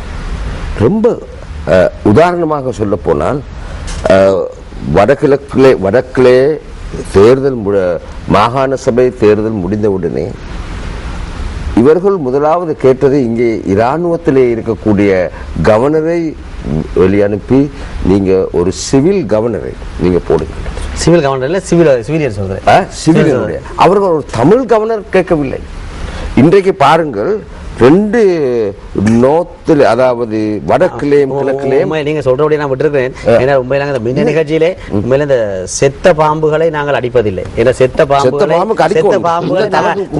அவர்கள் பதவியில் இருக்கின்ற பொழுது நாங்கள் விழாவாரியாக அடித்தோம். அவர்கள் எங்களுக்கு தொலைபேசி அழைக்க நாங்கள் அடித்தோம். சரியா? நாங்கள் என்ற இந்த நிகழ்ச்சி எந்த ஒரு அரசின் ஜனாதிபதிக்குமோ, அது நேற்று வந்த அரசா இருக்கலாம், நேற்று மாறிய அரசா இருக்கலாம், இன்று வந்த அரசா இருக்கலாம், நாளை வரப்போற அரசா இருக்கலாம், இந்த நிகழ்ச்சி தமிழ் பேசும் மக்களுக்காகவே ஒழிய இந்த ஜனாதிபதிகளுக்காகவோ அல்லது அமைச்சர்களுக்காகவோ இல்லை. ஆட்சி மாற்றத்தில் கூட மின்னல் பங்கு பெற்றிருக்கு, மின்னல் பங்கு இருக்கின்றது. நாங்கள் சொல்கிறோம் புதுவெள சேனாக்கு பங்கு இருக்கின்றது. அதே போல பல விடயங்களை வெளிப்படையாக சொல்லி மக்களை மாற்றிய ஒரு பெருமையும் மின்னலுக்கு இருக்கின்றது. உண்மையில் நாங்கள் பார்த்தோம்னா இது தமிழ் பேசும் மக்களின் சக்தி. உண்மையில் எங்களுக்கு ஒரு பாரிய வெற்றி என்றால் இந்த ஜனாதிபதி தேர்தலிலே 2005ஆம் ஆண்டு ஜனாதிபதி தேர்தலிலே முஸ்லீம் மக்களும் தமிழ் மக்களுக்கு இடையிலே முசாமில் அவர்கள் கூறியது போல் இந்த ஜனாதிபதியை கொண்டது முஸ்லீம் மக்கள் 2005ஆம் ஆண்டு என்றார். எனவே அங்கு முஸ்லீம் மக்கள் ஒரு பகுதியிலும் தமிழ் மக்கள் ஜனாதிபதி மஹிந்த ராஜபக்சே எதிராக இருந்தார்கள். ஆனால் இந்த தேர்தலில் 2014ஆம் ஆண்டு தேர்தலிலே தமிழ் பேசும் மக்களின் சக்தியாக இருக்கின்றது மின்னலினூடாக இருவரையும் இணைக்கக்கூடிய ஒரு நிலைமை எங்களுக்கு ஏற்பட்டது. உண்மையில் அதில் நாங்கள் குறிப்பாக இன்று ஜனாதிபதியை பற்றி பேசுவதற்கு எல்லாரும் துணிந்து வந்திருக்கிறார்கள். அவருடைய அமைச்சிலே தபால் வாக்களிப்பு நடைபெறும் வரை அவர்கள் கால்களை தட்டி தழுவிக் கொண்டிருந்து சில பேர் ரெசிக்னேஷன் லெட்டர் கொடுத்திருக்கிறார்கள் காதல் கடிதங்களாக. உங்களை பிரிய முடியவில்லை ஆனால் பிரிகிறேன் என்றால் என்னை மக்கள் பிரிய சொல்கிறார் என்று காதல் கடிதம் எழுதிய அமைச்சர்களை நாங்கள் பார்த்திருக்கின்றோம். ஆனால் இன்று அவர்கள் இந்த முன்னாள் ஜனாதிபதிக்கு எதிராக பேசுகிறார்கள். ஆனால் அன்று இந்த நிகழ்ச்சிக்கு வருவதற்கு நாங்கள் தொலைபேசி அழைத்த பொழுது எங்களுக்கு இங்க மீட்டிங் என்று வரவே இல்லை. இன்று வருகிறார். ஆனால் உண்மையில் ஐக்கிய தேசிய கட்சியில் இருந்து உண்மையில் குறிப்பாக முசாமில் மற்றும் முஜிபுர் ரஹ்மான் முஜித் ரஹ்மானுக்கு பல முறை உண்மையில் வந்து இந்த நிகழ்ச்சியிலே கலந்து கொண்டிருந்தார். எனவே அவர்கள் எல்லாம் உண்மையில் துணிந்து பேசினார்கள். அதில் உண்மையில் மக்களுக்கு மாற்றம் பெற்றுவிடும். நாங்கள் மின்னலில் ஒரு வருஷத்துக்கு சொன்னோம், எல்லா புகழும் அல்லாஹ்க்கே ஒழிய இந்த ஜனாதிபதிகளுக்கு அல்ல, அதோட எல்லா சக்தியும் கொண்டது அல்லாஹ்வை ஒழிய ஏன் இவர்கள் இந்த நாட்டின் அரச தலைவர்களை நம்புறார் என்று கூட நாங்கள் பேசியிருந்தாங்க. நீங்க சொன்னீங்களே பாம்பு செத்து போச்சு, பாம்பு அடிச்சு எங்களுக்கு செத்த பாம்பு கடிக்கிற வளமை இல்லைன்னு சொல்லி, அது உண்மையான ஒரு கருத்து தான். இருந்தாலும் இந்த பாம்பு சாவாம இருக்கக்கூடிய ஒரு பாம்பு நினைச்சுக்கிட்டு நிரந்தரமாக இருக்கக்கூடிய பாம்பு தான், பாம்பை அடிச்சு தான் கொண்டு போட்டிருக்கிறோம். ஆனா இந்த பாம்பு இன்றைக்கு இருக்கக்கூடிய அரசாங்கம் இந்த பாம்பு செத்து விட்டது என்று சொல்லி அதை கூட குப்பையிலே போடாமல் இந்த பாம்பு சாவதற்கு என்ன காரணம் என்பதை நன்றாக ஆராய்ந்து இதிலே இந்த இப்படிப்பட்ட ஒரு பலவந்தமான ஒரு அரசாங்கத்தை கூட எப்படி கவிழ்ந்து போன காரணங்கள் என்பதை நன்றாக அரசியல் பதவி வந்துவிட்டது என்று சொல்லி அரசாங்கம் இப்போது நான் வாழலாம் என்பது என்ற கருத்தை ஒரு பக்கம் வைத்து மஹிந்த ராஜபக்ச அவர்கள் தோற்பதற்கான காரணங்கள் என்பதை நன்றாக படித்து அதன் மூலமாக பாடங்களை படித்து இந்த உண்மையிலே மஹிந்த ராஜபக்சவுடைய அரசியல் சரித்திர வரலாற்று எழுதி வைக்க வேண்டிய ஒரு வரலாற்று. அந்த வரலாற்று இதுக்கு பிறகு அரசாங்கம் ஆளக்கூடியவர்களுக்கு ஒரு படிப்பினையாகும். இந்த தவறுகளை நாங்கள் திரும்பவும் செய்யக்கூடாது. செய்தால் மக்கள் எங்களையும் மஹிந்த ராஜபக்சவை விட ஒரு அதைவிடவும் ஒரு கீழ்த்தரமான இடத்துக்கு எங்களை தள்ளுவார்கள் என்ற அந்த படிப்பினையை, பாம்பு செத்து விட்டாலும் அந்த பாம்பு செத்த காரணம் என்ன என்பதற்கு அந்த பாம்பு வரலாற்றுல முக்கியமான வரலாற்றுல முக்கியம் என்றால்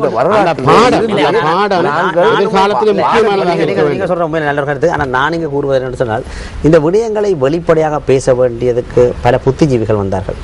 உதாரணமாக தென்கிழக்கு பல்கலைக்கழகத்தின் சட்ட அரபு கலாநிதி ஜலாலின் அவர்கள், சட்டக்கல்லூரி மாணவன் சமீம் போன்றவர்கள் வந்தார்கள். அன்று எங்களுக்கு அரசியல்வாதிகளை காண முடியவில்லை, அழைத்த பொழுதும் பெறவில்லை.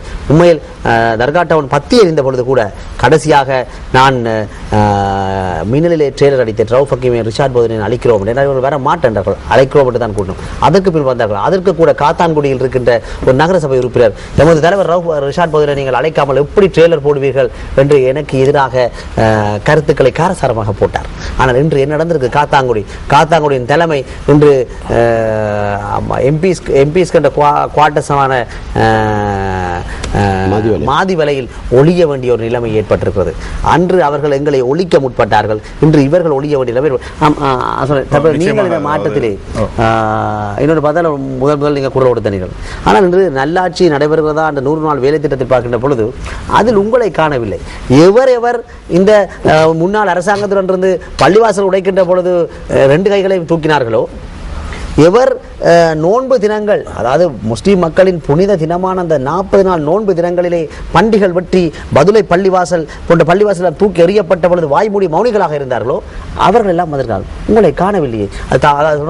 இளநி புடுங்கியவன் யாரோ, இளநி குடிப்பவன், இளநி புடுங்கியவன் இளநி குடிப்பதில்லை என்ற நிலைமை தற்பொழுது ஏற்பதான் உண்மையில் முசாமின் கருத்து நல்லது. அவருக்கு மட்டுமல்ல, நான் நினைக்கிறேன் இந்த பொது வேட்பாளர் உருவாக்கியதில் பங்கு பெற்றிய பலர், ஆரம்ப காலத்தில் பங்கு பெற்றிய பலரை விட பின்னர் வந்தவர்கள் என்று முன்னே நிற்கிறார்கள். இதுவும் ஒரு பழைய வைன் ஒரு புதிய போத்துல நான் நினைக்கிறேன் அந்த கருத்து கொஞ்சம் மாற்றி அமைக்கப்பட வேண்டும். அதாவது நல்லாட்சியை ஏற்படுத்துவதிலே மைத்ரிபாலவுடைய அந்த ஆட்சி மாற்றத்திலே பங்களிப்பு செய்த பலர் இப்பொழுது முன்னணியில் இல்லாமல் பின்னணிக்கு தள்ளப்பட்டிருக்கின்றார்கள் என்ற ஒரு கருத்து இருக்கிறது. ஆனால் அது ஒரு அப்படி அதனை பார்க்க வேண்டிய அவசியம் இல்லை, கொஞ்சம் வித்தியாசமாக பார்க்க வேண்டும். என்னவென்றால் இப்பொழுது ஒரு ஜனாதிபதி தேர்தல் மாத்திரம்தான் நடைபெற்றிருக்கிறது. இன்னும் பல தேர்தல்கள், இன்னும் பல விடயங்கள் இந்த நாட்டிலே நிகழ இருக்கின்றன. முஸ்லிம் சமூகத்தை பொறுத்தவரை அவர்கள் இப்போது இருக்கின்ற எந்த அரசியல் கட்சியோடும் எந்த அரசியல் தலைவர்களுக்கும் பின்னால் இனி எந்த சந்தர்ப்பத்திலும் அணிதிரள மாட்டார்கள் என்கின்ற நம்பிக்கை எங்களுக்கு இருக்கிறது. எல்லா இடங்களிலும் அவர்கள் ஏற்கனவே ஒரு அமைச்சர் கூறுகின்றார், நான் 13 நாட்கள் மாத்திரம்தான் அமைச்சர் பதவியிலிருந்து முன்னே நாள் அமைச்சர் என்று இருந்திருக்கின்றேன், இப்பொழுது நான் மீண்டும் அமைச்சர், எனவே மக்களுக்கு என்னால் எல்லா விதமான நன்மைகளையும் செய்ய முடியும் என்று அவர் வலிந்து கட்டி கொண்டு கூறினாலும் கூட மக்கள் அவர்களை நிராகரிக்கின்ற நிலையில் அவருடைய பேரை நாங்கள் பின்னர் சொல்வோம். எனவே நான் நினைக்கின்றேன் இப்படியாக முஸ்லிம் சமூகத்திலே முஸ்லிம் அமைச்சர் ஒருவர். இப்படியாக முஸ்லிம் சமூகத்திலே ஒரு மாற்றம் எதிர்பார்த்து காத்திருக்கின்றார்கள் முஸ்லிம் மக்கள். நீங்கள் சொன்னது போல காத்தான்குடியிலே இருக்கின்ற பெரும்பான்மையான மக்கள் நல்லாட்சிக்கான தேசிய முன்னணியோடு இந்த முறை அணிதிரண்டிருக்கின்றார்கள். இன்னும் ஒரு தேர்தல் வருகின்ற சந்தர்ப்பத்திலே அந்த வெற்றிகளை, அந்த மக்களுடைய பலங்களை நாங்கள் திரட்டி நல்லாட்சிக்கான அந்த அமைப்பினுடைய பக்கத்தின் பிரதிநிதிகளாக எங்களால் அதனை வெளிப்படுத்த முடியும் என்ற நம்பிக்கை எங்களுக்கு இருக்கிறது. இந்த இடத்துல நான் சொல்ல வேண்டிய முக்கியமான ஒரு விடயம் என்னவென்றால், இந்த நாட்டில் ஏற்படுத்தப்பட்டிருக்கின்ற இந்த மாற்றத்தை ஏற்படுத்துவதற்கு காரணகர்த்தாவாக இருந்த பல சக்திகள் இருக்கின்றன. குறிப்பாக உங்களுடைய அந்த ஊடக சக்திகளும் அதனை நாங்கள் இணைத்துத்தான் அதனை பார்க்கிறோம், ஒரு கௌரவமாக அதனை பார்க்கின்றோம். இந்த அனைத்து சக்திகளும் அவர்களுடைய முயற்சிகள் மைத்திரிபாலவுடைய வெற்றியோடு முடிவடைந்து விட்டன என்று நிறுத்திக் கொள்ளக்கூடாது. இந்த வெற்றி இன்னும் தூரம் செல்ல வேண்டி இருக்கிறது. நாங்கள் எங்களுடைய முயற்சிகள் இன்னும் ஒரு கட்டத்துக்கு செல்ல வேண்டிய தேவை இருக்கிறது. இந்த நாட்டிலே நல்லாட்சி, சுபீட்சம், அமைதி ஏற்படும் வரை எங்களுடைய எந்த முயற்சிகளும் இடைநிறுத்தப்படக்கூடாது என்கின்ற விடயத்தில் நல்லாட்சிக்கான தேசிய முன்னணி NFGG மிக உறுதியாக இருக்கின்றது. குறிப்பாக முஸ்லிம் சமூகத்திலே ஆட்சி மாற்றம், தேசிய மட்டத்தில் ஏற்படுத்தியிருக்கின்ற ஆட்சி மாற்றம் ஒரு நம்பிக்கையை ஏற்படுத்தியிருக்கிறது. முஸ்லிம் சமூகத்தினுடைய அரசியல் தலைவர்களை மாற்றுகின்ற விடயத்தில், முஸ்லிம் சமூகத்தினுடைய அரசியல் ஒழுங்கை மாற்றுகின்ற விடயத்தில் நாங்கள் ஒரு மாற்றத்தை எதிர்பார்த்து காத்திருக்கின்றோம். அந்த மாற்றம் நிச்சயம் நிகழும் என்ற நம்பிக்கை எங்களுக்கு இருக்கிறது. அந்த நம்பிக்கை நான் நினைக்கின்றேன் தமிழ் மக்கள் மத்தியிலும் அந்த மாற்றம் ஏற்பட வேண்டும். தமிழ் மக்களை பொறுத்தவரையிலே ஒரு மாற்றம் ஏற்பட வேண்டிய தேவை இருப்பதாக நான் நினைக்கவில்லை. ஏனென்றால் வடக்கு கிழக்கு தமிழ் மக்களை பொறுத்தவரையிலே தமிழ் தேசிய கூட்டமைப்புடைய தலைமை நியாயமாக, புரிந்துணர்வோடு, மிகவும் ஆழமாக சிந்தித்து செயற்பட்டுக் கொண்டிருக்கிறது. நான் சொல்ல வந்தது ஒரு மாற்றம் தேவைப்படும் நான் நினைக்கவில்லை. மாற்றீடான ஒரு தலைமை இருப்பதாகவும் இல்லை. இருக்கின்ற ஒரு சில ஒட்டுண்ணிகளை நாங்கள் முற்றாக ஒழிக்க வேண்டிய அல்லது முற்றாக அப்புறப்படுத்த வேண்டிய ஒரு தேவையும் இருக்கிறது என்கிற அந்த கருத்தை மாத்திரம் தான் இந்த இடத்துல சொல்ல வேண்டும். எனவே அத்தகைய ஒரு நல்ல மாற்றம் கிட்டிய விரைவில் ஏற்படும் என்ற நம்பிக்கை எங்களுக்கு இருக்கிறது. எனவே நான் அவநம்பிக்கை அடைய தேவையில்லை. இந்த மாற்றத்தை நாங்கள் தொடர்ந்து முயற்சித்தால் ஒரு நல்ல மாற்றம் எங்களுடைய சிறுபான்மை மக்களுக்கு கிடைக்கும் என்ற நம்பிக்கையோடு நாங்கள் செயல்படுவோம். தற்போது தமிழ் மக்கள் மத்தியிலே இந்த மாற்றத்தின் பின்பு என்ன வகையான இதை எதிர்பார்க்கிறார் நினைக்கின்றீர்கள்? நான் நினைக்கிறேன் இந்த மாற்றத்தின் பின்பு குறிப்பாக வடமாகாணம், கிழக்கு மாநிலத்தின் அதிகார பரவலாக்கல் முக்கியமானது. அது சிறப்பாக அமைந்திருக்குமாக இருந்திருந்தால், நான் அதைத்தான் உங்களுக்கு தெரியும், மின்னலிலே கூட சொல்லியிருந்தேன், தேர்தலுக்கு முன்னர் கூட இந்த மீள்குடியேற்றத்தையும் அல்லது இந்த அதிகார பரவலாக்கலையும் இந்த ஆளுநர் மாற்றத்தையும் கூட ஜனாதிபதி அவர்கள் செய்திருப்பாராக இருந்தால் சில வேளைகளிலே அவருடைய தோல்வி வெற்றியாக அமைந்திருக்கலாம். ஆனால் அதை செய்ய முன்வரவில்லை. ஏனென்றால் தமிழ் மக்களை துயரப்படுத்துவதுதான் தன்னுடைய ஒரே அரசியல் பாதை. முன்னாலே நாங்கள் பலமுறை கூடிய இன்னொரு கருத்தொன்று, அதாவது தமிழரின் பிரச்சனையை நாங்கள் மேனிஃபெஸ்டோவில் போட்டால் சிங்கள மக்கள் வாக்களிக்க மாட்டார்கள் என்பதனை சுமந்திரன் அவர்கள் தெரிவித்திருந்தார்.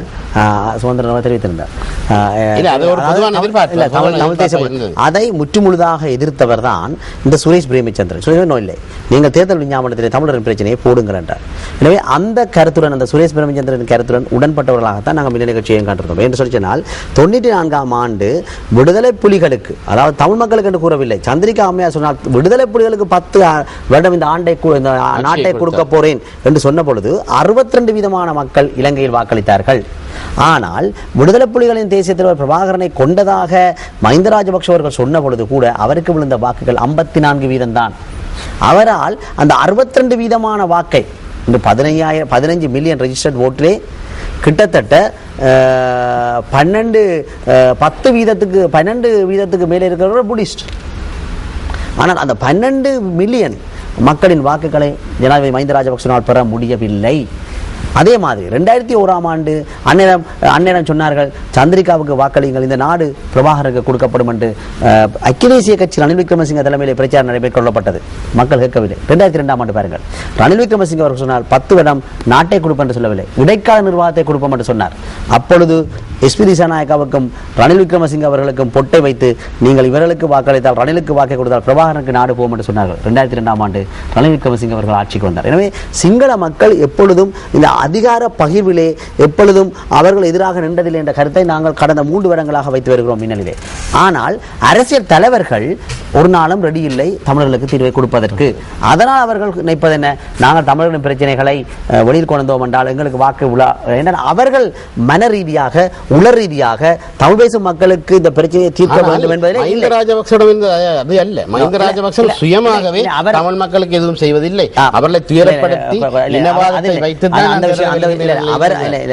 நீங்க கூறியது அவரும் என்ன நினைத்தார், தேர்தல் விஞ்ஞாபனத்துக்கு முன்பு நாங்கள் எதை செய்தாலும் நான் சிங்கள மக்களின் அதிகூடிய வாக்குகளை பெற முடியலாம் என்ற ஒரு பிள்ளையான கணக்கை அவர் கட்டியிருந்தார். ஆனால் வாக்கமான இதைத்தான் சுரேஷ் பிரேமச்சந்திரன் கூறினார். தேர்தல் விஞ்ஞாபனத்தில் மைத்ரிபால அவர்களின் தேர்தல் விஞ்ஞாபனத்தில் கூட தமிழரின் பிரச்சனைகள் போடுங்கள் என்பதிலே சுரேஷ் பிரேமச்சந்திரன் கட்சிக்குள் பாரிய தீவிர போராட்டம் அல்ல. அதாவது உண்மையாக பார்த்தீங்கன்னா லட்சியமாக பார்த்தீர்கள் என்றார் ஒரு தமிழ் தலைமை என்பது அப்படி சொல்லத்தான் வேண்டும். அந்த இடத்திலே நான் சுரேஷ் பிரேமச்சந்திரனுடைய கருத்தை ஏற்றுக்கொள்கின்றேன். என்றால் துணிவோடு தமிழ் மக்களுடைய பிரச்சனை வரலாற்று ரீதியான பிரச்சனை, எனவே அதை மூடி மறைப்பதில் அங்கு அர்த்தம் இல்லை, அது குறிப்பிடப்பட்டிருக்க வேண்டும். ஆனாலும் இந்த தேர்தலை வெற்றி கொள்வது என்ன? ஆனா இந்த தேர்தலை பார்த்தீர்கள் என்றால் இந்த தேர்தலை வெற்றி கொள்வது என்ன என்கின்ற அன்றகுது சாநாயக் அவர்கள் 2 வருடங்களுக்கு முன்பு இந்த அரசாங்கத்தின் ஊழலை வெளிக்கொண்டார். இன்று ஒரு முக அட்டையிலே ஃபேஸ்புக்கிலே பார்த்தா அன்றகுது சாநாயக் ஃபேஸ்புக்கிலே இந்த கிட்டத்தட்ட 2 லட்சம் 3 லட்சம் பேர் ஒரு நாளைக்கு லைக்ஸ் போடுறார்கள். ஒரு சிங்கள பத்திரிகை ஒரு நாளைக்கு 50,000 தான் விற்குது. எனவே 3 சிங்கள பத்திரிகைகளுக்கு ஈக்குவலாக அன்றகுது சாநாயக் அவர்கள் பிரச்சாரம் வருகிறது. ஜனாதிபதியின் ஒரு நாளைக்கு செலவு எவ்வளவு, ஜனாதிபதி ஒரு நாளைக்கு விமானத்தை எவ்வளவு தூரம் பாவிக்கிறார், இவருடைய இந்த குறிப்பாக பசில் ராஜபக்ஷ அவர்களுக்கு எதிராக பல குற்றச்சாட்டுகள் வைக்கப்பட்டன. ஆனால் அவ்வளவும் இந்த மக்கள் சிங்கள மக்கள் ஏற்றிருந்தார்கள். எனவே விடுதலை புலிகளுக்கே நாட்டை கொடுப்பதற்கு தயாரான சிங்கள மக்கள் தமிழ் பேசும் மக்களுக்கு உரிமையை கொடுப்பதற்கு அவர்கள் என்றும் பார்ப்பது என்று இந்த தேர்தல் விஞ்ஞாபனம் இன்று வரப்போற பொது தேர்தல் அதை நாங்கள் அப்படிப்பட்ட ஒரு மனநிலையை வளர்த்தது ராஜபக்ச அரசு தான். சிங்கள மக்களில் தவறில்லை, சிங்கள மக்கள் தவறு சொல்ல முடியாது. ஆனால் அப்படிப்பட்ட மனநிலையை வளர்த்தது ராஜபக்ச அரசு. அதாவது தற்பொழுது உங்களுக்கும் தமிழ் தேசிய கூட்டமைப்புக்கான உறவு எந்த வகையில் இருக்கிறது? மிகவும் காத்திரமாக இருக்கிறது. நாங்கள் ஒரு புரிந்துணர்வு உடன்படிக்கையின் அடிப்படையிலே வடமாகாணத்திலே நாங்கள் இணைந்து செயலாற்றியிருந்தோம். தமிழ் தேசிய கூட்டமைப்போடு இணைந்திருக்கின்ற அதே சந்தர்ப்பத்திலே தென்னிலங்கையிலே ஐக்கிய தேசிய கட்சியோடும் எங்களால் இணைந்து செயலாற்ற முடியுமாக இருந்திருக்கிறது. ஜனாதிபதி தேர்தலிலும் கூட எங்களுடைய பங்களிப்பு. தற்பொழுது பதுளை தேர்தலிலே ரிஷாட் பதிலும் ரவுஃப் ஹக்கீமும் வென்றிருந்தால் என்ன நடந்திருக்கும்? நிச்சயமாக அவர்களிடத்திலே இப்படியான ஒரு மாற்றத்தை எங்களால் கண்டுகொள்ள முடியாது. எப்படியான மாற்றத்தை? அதாவது இப்பொழுது அவர்கள் மஹிந்த ராஜபக்சவுக்கு எதிராக மைத்ரிபால சிறிசேனவை ஆதரிக்கின்ற அந்த நிலைக்கு வந்திருக்க மாட்டார்கள் என்கின்ற ஏனென்றால் அவர்களுடைய வாக்கு வங்கிகள் அசையாது, முஸ்லிம் மக்கள் தொடர்ந்தும் அரசியலிலே அப்பாவிகளாக இருப்பார்கள் என்ற நம்பிக்கை அந்த தேர்தலினூடாக அவர்களுக்கு கிடைத்திருக்கும். எனவே அப்பொழுது முஸ்லிம் மக்களில் குறிப்பாக ஊவா தேர்தலிலே பதுளை மக்கள் ஒரு பாரிய பங்கை செலுத்தியிருக்காங்க. முஸ்லிம் தலைமைகளுக்கு ஒரு தகவலை கொடுத்திருக்காங்க. அதாவது அந்த தேர்தலில் நாங்கள் நிச்சயமாக பதுளை மக்களுக்கு நாங்கள் முஸ்லிம் மக்களுக்கு நாங்கள் நன்றி சொல்ல வேண்டும். இந்த மாற்றத்தின் ஆரம்பத்தை ஹரின் பெர்னாண்டோ அவர்கள் ஊவா மாகாணத்திலே துணிச்சலாக முன்னெடுத்த பொழுது அவர் எங்களிடத்திலே குறிப்பிட்டால் ஊவா மாகாணத்திலே ஐக்கிய தேசிய கட்சி வெல்ல வேண்டும் என்பதை விடவும் 40% அதிகமான வாக்குகளை ஐக்கிய தேசிய கட்சி பெற்றுக்கொள்ளுமாக இருந்தால் தேசிய தேர்தலில் எங்களால் வெற்றி பெற முடியும் என்ற ஒரு நம்பிக்கையை அவர் அங்கே ஏற்படுத்தியிருந்தார். அந்த நம்பிக்கைக்கு பதுளை மாவட்ட முஸ்லிம் மக்கள் பங்களிப்பு செலுத்தியிருக்கின்றார்கள். அவர்களுடைய 25,000 கூறப்பட்டது உங்களுக்கு தெரியும், எனக்கு தெரியும். நிகழ்ச்சியில் கூட கூறப்பட்டது அன்னொரு அரசாங்கத்தில் இருந்த அண்ணா ஜனாதிபதி மஹிந்த ராஜபக்ச தலைமையில் இருந்த அரசாங்கத்தில் அமைச்சர் வந்து கொண்டார்கள். உலமாக்கள் எல்லாம் சேர்ந்து பதுளையில் தீர்மானித்து விட்டார்கள்.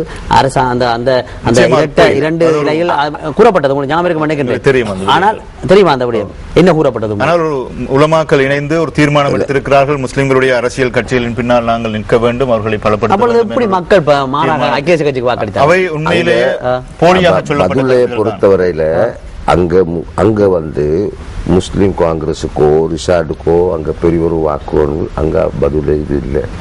பதுளையில இருப்பது ஐக்கிய தேசிய கட்சி முஸ்லீம் வாக்குகள்.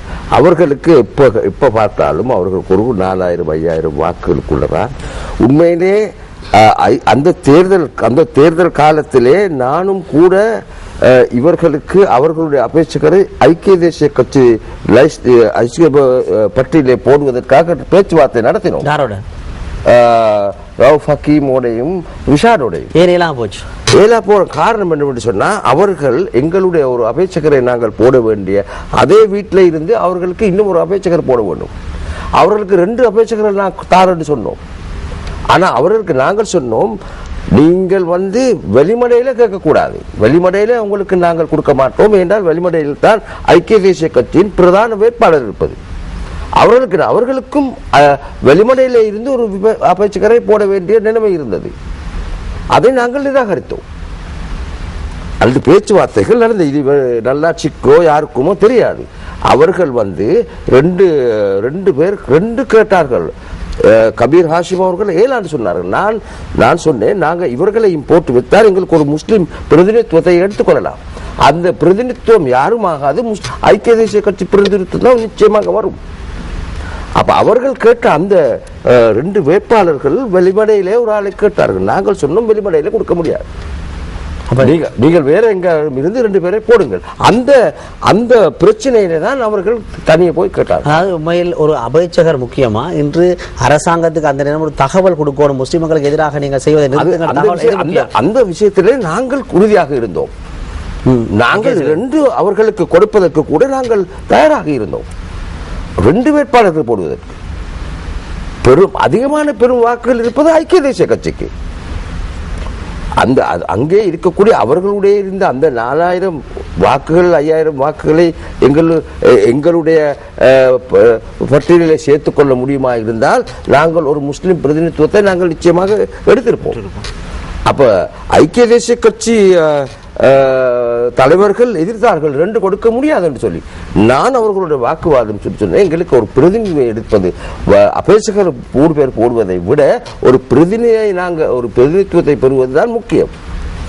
அப்ப அவர்களுக்கு 2 கொடுத்தோம். அங்க பிரச்சனை வந்தது என்னன்னு சொன்னா அவர்கள் உங்களுக்கு அப்ப சிங்கள தீவிரவாதத்திலும் பார்க்க ஒரு கேண்டிடேட்டை போடுவதில் தான் முக்கியமாக இருந்திருக்கிறார்கள் இந்த முஸ்லிம் தலைமைகள். அவர்கள் நினைச்ச அந்த கேண்டிடேட் வெளிமடையிலிருந்து போட வேண்டும் என்று எங்களோட வாதாடினார்கள். இத்துடன் மின்னணு நிகழ்ச்சியாக நிறைவு செய்கிறோம். மீண்டும் உங்களை அடுத்த மின்னணு நிகழ்ச்சியில் சந்திப்போம்.